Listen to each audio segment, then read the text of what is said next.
Geminis, welcome to your weekly Sidereal Astrology forecast. This is for June 20th through the 26th of 2016.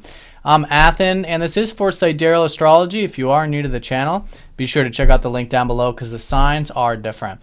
All right, so Gemini, this week we have a lot of aspects with your ruler, Mercury. So let's go ahead and get right into the beginning of the reading where we're looking at yourself this week.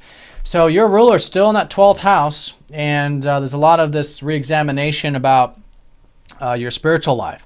You know, some of you may be getting some of that alone time, some of that time out, maybe working behind the scenes. All of this more internalized energy is so important for you, and resting up or having more presence in your life. And I think that's a great area for you to challenge yourself, because basically what we have is we have Mercury now going back over this position of the last new moon. Because Mercury's trailing the sun, catching up to the sun, now has to go over this grand cross of that last new moon. So it's a good week for you to challenge yourself. And I think particularly with your spiritual self, having balance in your life. On Monday, Mercury will be opposing up to Saturn, squaring up to Neptune.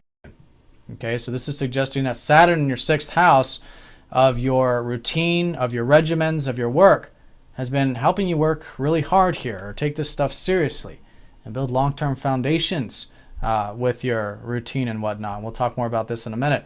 But it's so important to have this balance. And the balance, I think, is bringing some of that presence into your everyday sphere. And at the same time, getting your alone time. But we don't want to go to any extremes with this, just getting too caught up into the routines, because then that can become dense. We don't want to get too caught up into just isolating ourselves in that alone time, because then we're avoiding those responsibilities. So it's a great week, particularly on Monday, to bridge this gap, really see that they're two sides of the same coin, that we can have both presence and work at the same time, or peace and work. So that's going to be that opposition. Then the square up to Neptune, if you're feeling any uncertainty or confusion or doubt, or there's things psychologically coming up this week, such as wounds or traumas from the past, or fears, or these deeper psychological things. It's so good to be aware of them. Again, presence, meditation, yoga, all this can help with that. And it's not suggesting anything like that deep necessarily, but for all of you to detach and to let go. And to, again, have this understanding that there are these things much larger than self. And anything that's not in your immediate environment, in your immediate present moment, that the mind might conjure up, is best let go, is best detached. And that will liberate you. In fact, it's such a great week for working on your spiritual development that a lot of you will have this very constructive, very disciplined approach to this. And as a result, have a much more peace, much more spiritual liberation in your life. But it does take that willingness to challenge yourself here. And for you, I think it's with your spiritual life, while balancing that with your everyday responsibilities. Then as we go into Wednesday here, your ruler will be squaring up to Jupiter in the North Node. So watching any extremes, particularly on Wednesday, anything that might have to do with your communications or learning, things you're speaking with the communications, the correspondence. Extra attention here, because there might be a bit of over-optimism or under-optimism about the exchanges in your life and the mind. So it's important to have that awareness, presence, and all this, and that can help the energy be very constructive. But it's a reminder too that there are opportunities this year for you to learn so much, especially on a practical level, which is Jupiter in the 3rd house, and to maybe do some of this, sharing of your ideas or writing, things like that can be activated. And this is a good week for taking some of that seriously, maybe, and really working on it. And again, challenging yourself there with that area. So that's going to be the aspects this week relating to yourself. In terms of your financial life, relationships, we have this full moon on Monday, and this full moon is going to be in your 7th house of relationships. So there is awareness coming in this week, right at the beginning, in regards to your one-to-one connections, which is good. So whatever this insight is, it's also a culmination of you seeing what's working and what's not with your relationships. And a lot of this has to do with your perspective of them too.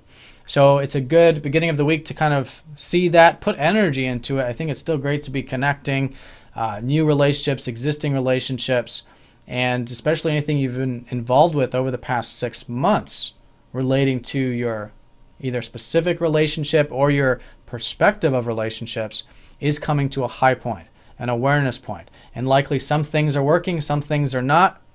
And so letting go of those things, personal things within you that are not working, will help you cultivate what is, and then you can continue to put energy into your relationship sphere. And this is for the next 6 months as you continue this lunar cycle. Now, Jupiter, of course, does rule your relationship sphere, and I think there's still a lot being learned about relationships because your North Node is conjoining up to Jupiter here going into next week.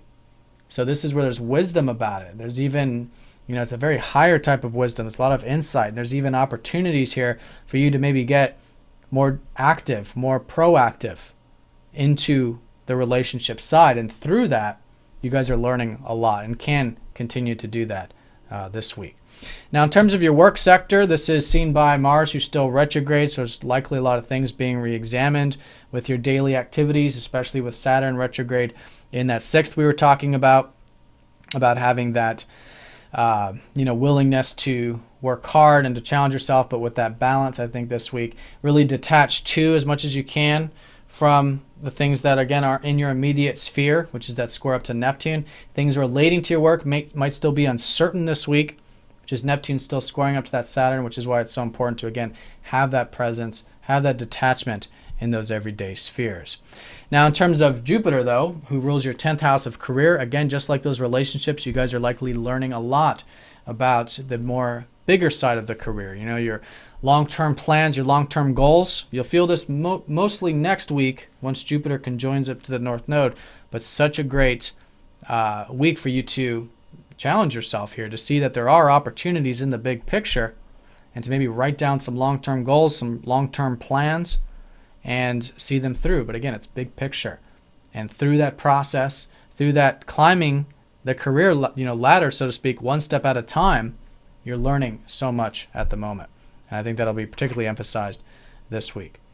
Now, in terms of your finances, we do have the moon, which is part of this whole financial stuff for you. So basically, if you do want to follow the financial sphere, you're always going to be following the lunar cycles.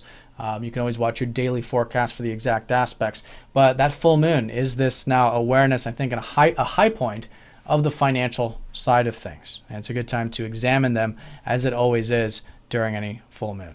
All right, and it could be a culmination. It's a short-term, smaller culmination, which is that 29-day cycle of the lunar cycle, but it is coming to that high point here at the beginning of the week.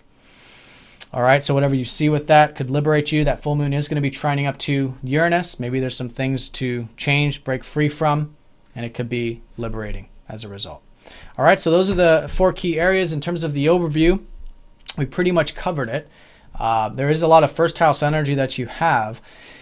This is Venus and the Sun shifting into your first house from last week. So there is this now, I think, more awareness. For those of you who are watching for your sun signs, some of you have your birthdays this week. Happy birthday. But again, with all of this more internalized energy, I think it's so good to still have that alone time, that maybe work a bit behind the scenes, but there is still, but at the same time, there's energy being moved forward. All right, and it's good to focus on your goals, maybe get some physical exercise, physical activity. All right, all of this can be enjoyable with Venus. You could be feeling good, looking good. It's a good time to kind of spruce up a bit if that's the case. If you're feeling that, maybe even relationships could be emphasized at the moment too. That bit of beauty, that bit of connection, and the Sun, the gaining of energy through perhaps a bit more action and active oriented energy. Now, one thing I do want to say is that as we go through this week, we are going to be feeling Jupiter trining up to Pluto. All right, so this is very powerful, and a couple key areas for you here is going to be regarding relationships and that work that I was talking about. You're learning so much about the career, career and the relationships, and there's a lot of positive support. So if you guys are feeling like making some changes with those relationships this week, making some changes with your career, big picture stuff, there's a lot of positive support with that. Again, with balance, patience, constructively working on it, which is that Mercury in this Grand Cross.